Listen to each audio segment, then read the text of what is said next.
RD coaching classes में आपका स्वागत है। आज हम अध्याय फर्स्ट के कुछ महत्वपूर्ण प्रश्नोत्तर की चर्चा करेंगे। सबसे पहला क्वेश्चन है, निम्नलिखित में से कौन सा परिवर्तन भौतिक परिवर्तन नहीं है? तो एलपीजी का दहन भौतिक परिवर्तन नहीं है। निम्न अभिक्रिया में ऊष्मा का अवशोषण होता है उन्हें कहते हैं, तो जिसमें ऊष्मा का अवशोषण होता है उससे शोषी, क्योंकि अवशोषण हो रहा है। कौन सी एक रासायनिक अभिक्रिया नहीं है? तो बर्फ का पिघलना रासायनिक भौतिक परिवर्तन है। ठीक है। फिर किसी रासायनिक अभिक्रिया में भाग लेने वाले पदार्थ कहलाते हैं? तो अभिकारक कहलाते हैं। लंबे समय तक सेवन न करने पर सूखे मेवे सड़ जाते हैं क्योंकि ताप में परिवर्तन होता है।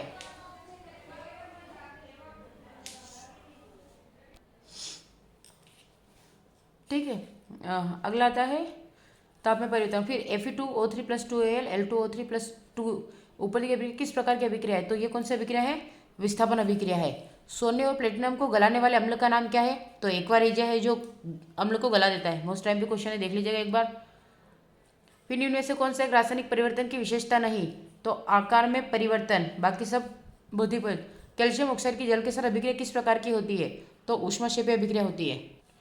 मैग्नीशियम रिबन को वायु में दहन किया जाए तो चमकदार श्वेत लौह उत्पन्न होती है एवं यह श्वेत चूर्ण में परिवर्तित हो जाती है। यह चूर्ण रासायनिक रूप से है, तो रासायनिक रूप से मैग्नीशियम ऑक्साइड की परत होती है। किस रासायनिक समीकरण में अभिकारकों को हमेशा समीकरण के ओर लिखा जाता है? तो बाएं ओर लिखा जाता है। लोहे की वस्तुओं को जंग यहाँ पे लिखा नहीं है, जंग से बचाने के लिए उस पर पेंट किया जाता है, अभिक्रिया को कहते हैं तो संक्षारण अभिक्रिया कहते हैं। ठीक है। अब नेक्स्ट क्वेश्चन की बात करते हैं हम। चैप्टर 5, भोजन नली का कौन सा भाग यकृत से पित्त रस प्राप्त करता है? तो छोटी आंत जो होता है वो प्राप्त करता है। मांसपेशियों में ऑक्सीजन की कमी प्राय क्रिकेट खिलाड़ियों के पैरों में जकड़न का कारण बनती है। इसका कारण क्या है? तो पायरुवेट का एथेनॉल में परिवर्तन। तो ये आ जाएगा पायरुवेट का एथेनॉल में परिवर्तन। मनुष्य के पाचन तंत्र में हाइड्रोक्लोरिक अम्ल का स्त्रावण किस भाग से होता है? तो आमाशय से होता है। जटिल पदार्थों को सरल पदार्थों में तोड़ने के लिए प्रयुक्त जैविक उत्प्रेरक है एंजाइम। पर्णरंध्र के खुलने और बंद होने की प्रक्रिया क्या कहलाती है? तो गार्ड कोशिका एवं जल की क्रिया, जल की मात्रा, यानी कि जो गार्ड सेल होती है उनमें जल की मात्रा डिपेंड करती है। निम्नलिखित में से क्या प्रकाश संश्लेषण में नहीं होता? तो कार्बन डाइऑक्साइड का उत्सर्जन नहीं होता है। प्रकाश संश्लेषण के लिए आवश्यक नहीं है, तो प्रकाश संश्लेषण के ये आवश्यक है, ये आवश्यक है, ये, लेकिन ये ऑक्सीजन आवश्यक नहीं है। पत्ती की सतह पर पाए जाने वाले छिद्र होते हैं, स्ट्रोमेटा कहलाते हैं। प्रकाश संश्लेषण की क्रिया पौधे के किस भाग से होती है? तो पत्ती से प्रकाश संश्लेषण की क्रिया होती है। नेक्स्ट क्वेश्चन है, आहार नली का वह भाग जहाँ कोई पाचन क्रिया नहीं होती ग्रसिका कहलाता है। आमाशय में पाए जाते हैं, तो उपरोक्त सभी पाए जाते हैं। HCl, ये यहाँ पे इसने गलत लिखा है, लिखोगे HCl। ठीक है, हाइड्रोक्लोरिक अम्ल। फिर प्रोटीन पाचक एंजाइम और श्लेष्मा, ये आप पाए जाते हैं। तो आपको चारों के तीनों के नाम याद होने चाहिए। आहार नली का सबसे लंबा भाग होता है, तो छोटी आंत सबसे बड़ा भाग होता है आहार नली का। फिर आता है आमाशय से निकलने वाले प्रोटीन पाचक विकर का नाम, तो आ गया पेप्सिन। अग्नाशय से निकलने वाले प्रोटीन पाचक विकर का नाम, ये भी पेप्सिन है। कार्बोहाइड्रेट, प्रोटीन तथा वसा का पूर्ण पाचन छोटी आंत में होता है। अग्नाशय से निकलने वाले वसा पाचक विकर का नाम है लाइपेज है। श्वसन प्रक्रिया के दौरान निकलने वाली CO2 गैस चूने के पानी को दूधिया कर देती है। तो जब भी दूधिया का नाम आए मतलब CO2 को छाप देना है। पायरुविक अम्ल में कार्बन परमाणुओं की संख्या होती कितनी होती है? तो 3 होती है। कोशिकीय प्रक्रमों के लिए ऊर्जा मुद्रा ATP होती है। ऑक्सीजन की उपस्थिति में पायरुवेट का विखंडन माइटोकॉन्ड्रिया में होता है। ग्लूकोज का ऑक्सीजन की उपस्थिति में विखंडन वायवीय श्वसन कहलाता है। पायरुवेट का ऑक्सीजन की अनुपस्थिति में विघटन होने पर अंतिम उत्पाद एथेनॉल या फिर लैक्टिक अम्ल और जल प्राप्त होता है। नेक्स्ट क्वेश्चन है, प्रकाश संश्लेषण में गैस मुक्त होती है, तो ऑक्सीजन। पादपों में भोजन का संवहन फ्लोएम ऊतक द्वारा होता है, क्योंकि फ्लोएम द्वारा भोजन और जल द्वारा जाइलम। ठीक है, जाइलम द्वारा जल। जलीय जीव शोषण करते हैं जल में घुले ऑक्सीजन का। मनुष्य के शरीर में फेफड़ों यानी कि फेफड़े गैसों की विनिमय हेतु उपलब्ध कराई जाती है। मनुष्य के शरीर में फेफड़े जो होते हैं वो गैसों के विनिमय हेतु सतह उपलब्ध कराते हैं। मानव शरीर में ऑक्सीजन परिवहन के लिए हीमोग्लोबिन उत्तरदायी है। आपका नेक्स्ट प्रश्न है, कपाल तंत्रिकाओं और मेरुदंड तंत्रिकाओं से मिलकर परिधि तंत्रिका तंत्र का निर्माण होता है। तंत्रिका तंत्र की प्रमुख इकाई न्यूरॉन होता है। मनुष्य में प्रतिवर्ती क्रिया का केंद्र मेरुरज्जु होता है।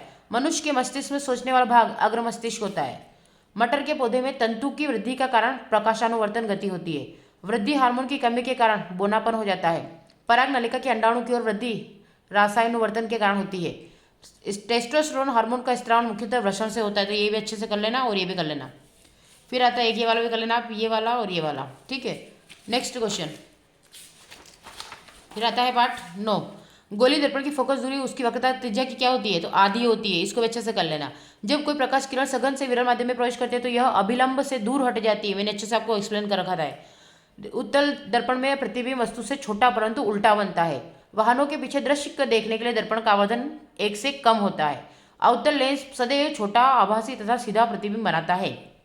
प्रकाश का किसी सतह से टकराकर उसी माध्यम में लौटना परावर्तन कहलाता है। आपतन की दिशा में आपतित किरण उत्तल लेंस से अपवर्तन के पश्चात मुख्य अक्ष के समांतर हो जाती है। उत्तल दर्पण सदैव सीधा प्रतिबिंब बनाते हैं। सघन माध्यम में प्रकाश की चाल विरल माध्यम की तुलना में कम होती है। फिर सत्य असत्य देखते हैं। गोली दर्पण के परावर्तन पृष्ठ के केंद्र को दर्पण का वक्रता केंद्र कहते हैं, असत्य है। वाहनों के पश्चिम दृश्य उत्तल दर्पण के बने होते हैं, सत्य है। वायु का अपवर्तनांक हीरे के अपवर्तनांक से अधिक होता है, गलत है, क्योंकि हीरे का अपवर्तनांक सबसे अधिक होता है। गोली दर्पण की फोकस दूरी वक्रता केंद्र की दुगनी होती है, असत्य है। उत्तल दर्पण परावर्तन के नियमों का पालन नहीं करता, असत्य है। आभासी प्रतिबिंब वस्तु के सापेक्ष सदैव उल्टा होता है, गलत है। फिर आता है नेक्स्ट, ये क्वेश्चन दे रखिए, इसके आंसर आप अपने हिसाब से कर लेना, ठीक है। हम करेंगे नेक्स्ट क्वेश्चन। आपका यह सही जोड़ी मिलाइए। आपका डायोप्टर जो होता है वो क्या होता है, तो एक लेंस की क्षमता मापने की इकाई है। उत्तल लेंस होता है आपका बीच में मोटा तथा किनारों पर पतला। अवतल लेंस की क्षमता होती है तो ऋणात्मक। समतल दर्पण होते हैं चेहरा देखने के लिए। एक सरल रेखी पथ प्रकाश किरण दर्शाता है और परावर्तक पृष्ठ होती है गोली दर्पण। फिर गोली दर्पण समान आकार का प्रतिबिंब बनाता है। लेंस जो होता है वो प्रकाशिक केंद्र और वक्रता केंद्र ध्रुव की। स्नेल का नियम सबसे पहले अपवर्तन के नियम बताता है। लेंस की क्षमता डायोप्टर में और गोली दर्पण परावर्तन पृष्ठ बताता है। फिर ये 13वां चैप्टर है, मैं इसके आंसर आपको नहीं बता रही हूँ, ये आप अपने हिसाब से कर लीजिएगा। क्वेश्चन जरूर देख लीजिएगा आप, बाकी आपको करना अपने हिसाब से ही है, ठीक है। और ये वाला ऑब्जेक्टिव है जो आप कवर कर सकते हैं, सही जोड़ी है आपकी है इस टाइप से, तो आप अच्छे से कवर करें। और इसका बाकी जो भी आपके क्वेश्चन आंसर है उनकी PDF में या लेक्चर जो है वो रात को अवेलेबल करा दूंगी। तब तक आप इन्हीं ऑब्जेक्टिव वगैरह को अच्छे से स्टडी करें। Thank you for watching.